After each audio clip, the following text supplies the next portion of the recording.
नमस्कार, मी Manjiri Kulkarni the mindful डाएटमध्ये तुमचं स्वागत करते। डायबिटीज या आजाराबद्दल आपण बऱ्याच वर्षांपासून ऐकत आलो आहोत, पण आता एक चांगली संधी आपल्याला सायन्समुळे उपलब्ध झालेली आहे। त्यामध्ये तुम्हाला डायबिटीज होणार आहे का नाही हे आधीच कळतं। त्याच कंडिशन्सला प्री डायबिटिक कंडिशन असं म्हणतात।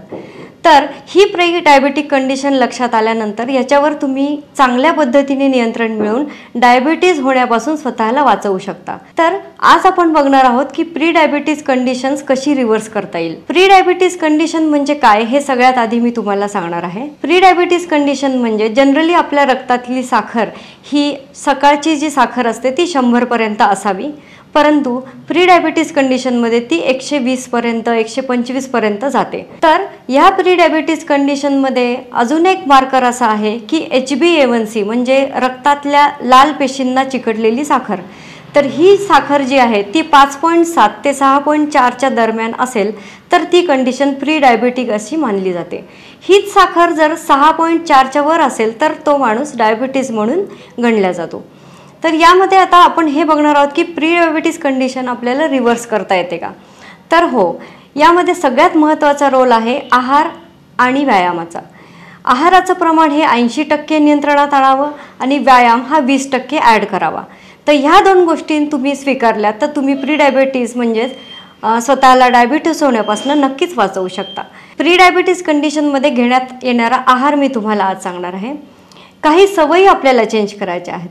त्याच्यामध्ये सगळ्यात महत्त्वाची सवय म्हणजे डायबिटीज अशा व्यक्तीला होतो ज्या व्यक्तीला फ्रिक्वेंट ईटिंग म्हणजे सारखं सतत खाण्याची सवय असते। जेव्हा तुम्ही कुठलाही पदार्थ तोंडात घालता त्यावेळेस तुमच्या शरीरामध्ये इन्सुलिन नावाचा हार्मोन सिक्रेट होतो आणि सततच्या खाण्यामुळे या हार्मोनची पातळी वाढत जाते आणि ही वाढलेली पातळी डायबिटीज क्रिएट करण्यासाठी कारणीभूत असते।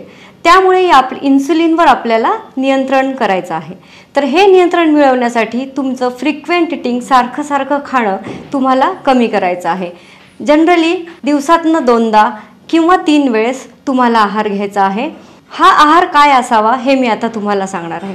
जेव्हा तुम्ही डायबिटीज किंवा प्री डायबिटिक कंडिशन्समध्ये आहात त्यावेळेस आहारामध्ये प्रथिनांचं प्रमाण वाढवायचं आहे। अन्न असं निवडायचं आहे की ज्याचा ग्लायसेमिक इंडेक्स हा 40 पेक्षा कमी असावा। ग्लायसेमिक इंडेक्स काय आहे हे तुम्हाला गुगलवरती मिळून जाईल, सविस्तरपणे सांगण्याची गरज मला आत्ता इथे वाटत नाही। तर हा ग्लायसेमिक इंडेक्स कमी असणारं अन्न तुम्ही सेवन केलं तर नक्कीच तुमचं इन्सुलिनवरती नियंत्रण येऊन तुम्ही प्री डायबिटिकमधून नॉर्मल व्यक्ती होऊ शकता। त्याचप्रमाणे प्री डायबिटिक व्यक्तींनी आपल्या रक्तातलं विटॅमिन डीचं प्रमाण नॉर्मल ठेवणं अत्यंत गरजेचं आहे। त्यामुळे विटॅमिन डी तपासून त्याचे मेडिकेशन्स तुम्ही एखादा न्यूट्रिशनिस्टकडनं किंवा तुमच्या डॉक्टरकडनं घेऊ शकता। महत्त्वाची गोष्ट म्हणजे तुम्हाला विटॅमिन डी चेक केल्याशिवाय ते घ्यायचं नाही आहे, कारण विटॅमिन डी ऑलरेडी जर जास्त असेल तर त्याची टॉक्झिसिटी तुम्हाला होऊ शकते। तर ग्लायसेमिक इंडेक्स म्हणजे काय किंवा HbA1c म्हणजे काय याच्या लिंक्स मी डिस्क्रिप्शन बॉक्समध्ये टाकलेल्या आहेत। तरीही याबद्दल तुम्हाला काही शंका असतील तर तुम्ही कमेंट्समध्ये मला नक्कीच विचारू शकता। अशाच छोटे टिप्स मिळवण्यासाठी द माइंडफुल डाएट या यूट्यूब चॅनलला लाईक करा, सबस्क्राईब करा आणि शेअर करा।